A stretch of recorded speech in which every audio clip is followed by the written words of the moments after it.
Note తయారు చేయాలంటే ఎంత కష్టమో తెలుసా? డిజైన్లు చేసేందుకే కొన్ని నెలలు పడుతుందట. గాంధీ తాత నవ్వు తగ్గొద్దు, రంగు ఎక్కువ కావద్దు, నడిమిట్ల పల్సటి తీగు ఉండాలి, 4వ సింహం బయటికి కనబడద్దు, కానీ కనబడని గుర్తులు ఉండాలి, నోట్లన్నీ ఒకటే సైజులు ఉండాలి, పెద్దసారి సంతకం బరాబర్ చెక్కాలి, అన్నీ 1కి 10 మాటల చెకింగ్ చేసి గప్పుడు అచ్చి పోసి బయటికి తెస్తారట.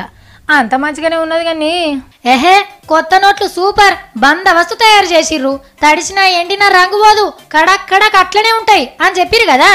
కానీ అదంత ఉత్తకతేనట. 2 ఏళ్ల ఆడకానికే కొన్ని నోట్లు పనికి రాకుండా అవుతున్నాయట. పాతదానికంటే జరంత పలసగా ఉండే వరకు ఉత్తగానే మడత పడుతున్నాయట.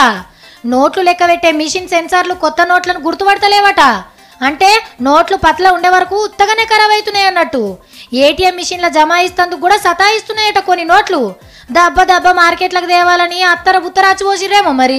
ఇదే ముచ్చట బ్యాంకులను అడిగితే అంత తొండి, ఆడోళ్ళు చీర కొంగుల మడుచుకుంటే మొగోళ్ళు మనిషి దోతుల చెక్కుకుంటే ఖరాబ్ కావా అని ఉల్టా క్వశ్చన్ చేస్తుర్రు.